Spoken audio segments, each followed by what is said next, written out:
Adakah dalil yang menjelaskan tentang tahlilan? La ilaha illallah, la ilaha illallah, la ilaha illallah. Itu artinya tahlil. Tasbih, subhanallah. Tahmid, alhamdulillah. Takbir, Allahu akbar. Tahlil, la ilaha illallah.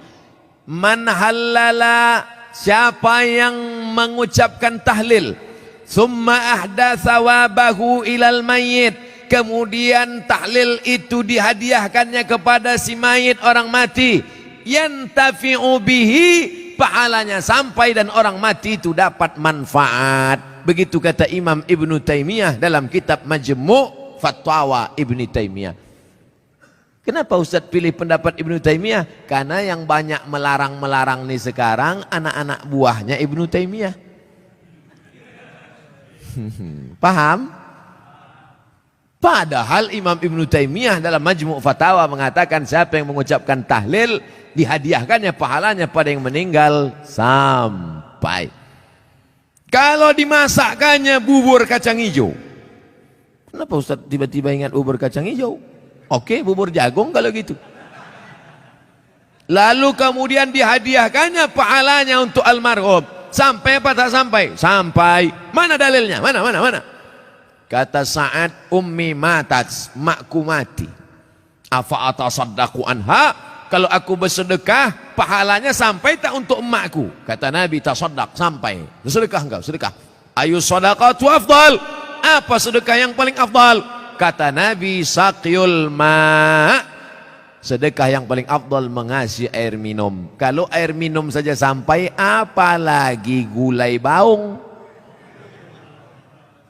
Artinya sedekah sampai. Sedekah sampai. Tahlil sampai.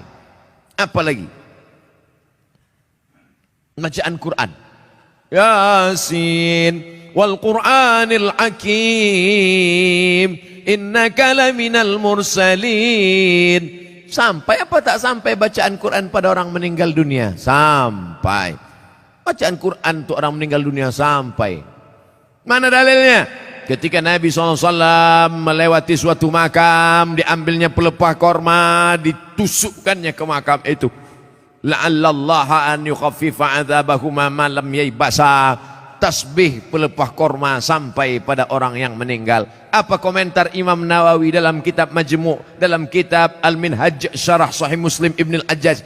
Kalau tasbih pelepah korma saja sampai, apalagi bacaan Quran orang yang beriman. Buka kitab Ar-Ruh, punya Imam Ibnu Qayyim Al-Jauziyah, murid Imam Ibnu Taimiyah.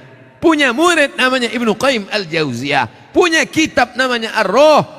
Diriwayatkan sampai kepada Imam Ahmad bin Ambal lewat di suatu makam, ada orang membaca Al-Quran. Imam Ahmad bin Ambal melarang, tapi orang itu menyebutkan riwayat hadis, ternyata perawinya thiqah, bahwa Nabi punya sahabat namanya Abdullah bin Umar, anak Umar bin Khattab, berpesan, kalau aku mati nanti, bacakan di atas kuburku, pada bagian kepalaku pangkal Al-Baqarah, pada bagian kakiku ujung Al-Baqarah. Itulah dalil bacaan Quran sampai untuk orang yang sedekah sampai, tahlil sampai, baca Quran sampai. Sudah saya sebutkan dalil-dalilnya. Tak juga percaya, saya tak bisa menjawab. Habis sudah.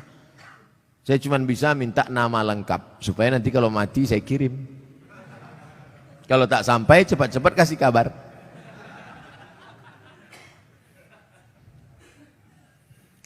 Mengazankan anak baru lahir itu apa dalilnya Pak Ustadz? Nabi mengazankan ke telinga Sayyidina Al-Hasan, anak Fatimah radhiyallahu anha, adzana shalah, bunyinya seperti azan waktu azan salat.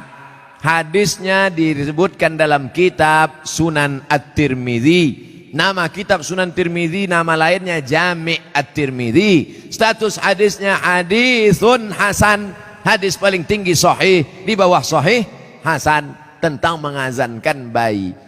Anak saya mengazankan. Allahu Akbar, Allahu Akbar. Tapi tidak kuat macam itu. Terkejutlah dia. Nah, makanya bapak ibu yang hamil sekarang istrinya nanti bapak azankan. Tapi yang anak sudah lahir tak usah azankan lagi. Ini anak udah semester 2. Balik dari sini, sini sebentar. Allahu Akbar. Apanya ayah ini gitu.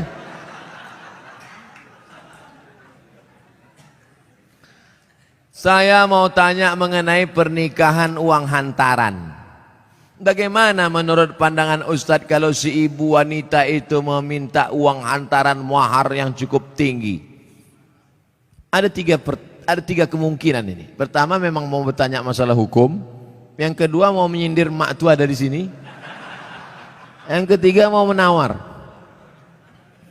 Perempuan yang paling baik aqalluha mahran, yang maharnya paling murah.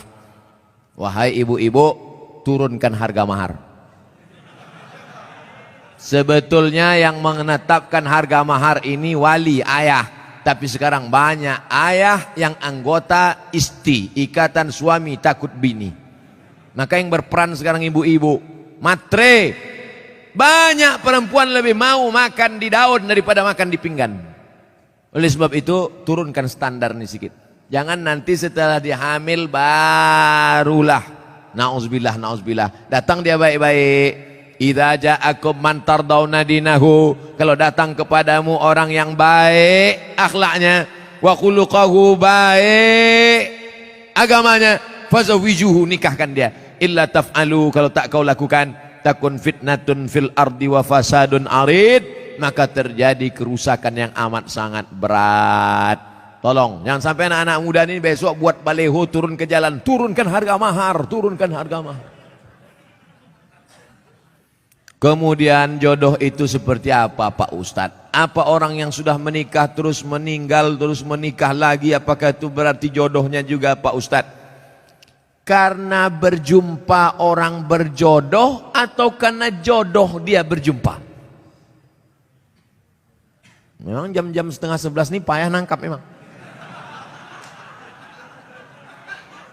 Karena ada jodoh baru berjumpa atau karena berjumpa itu orang berjodoh?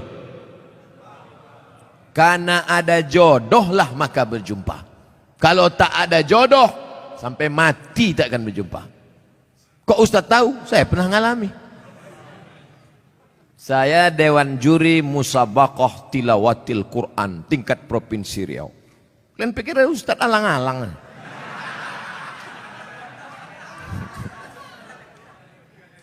Waktu itu belum nikah. Kata kawan saya, Mat, ku carikan kau perempuan qari'ah hafizoh. Kami Dewan Juri waktu itu. Iyalah, kami pun seminggu kami cari, tak jumpa-jumpa. Setelah saya nikah, tahun berikutnya, pas kami sedang makan nasi goreng, berbisik kawan saya, Mat, yang kita cari tahun lalu, tuh di belakang. Tapi kita udah menikah. Maka kalau tak berjodoh, tak akan berjumpa.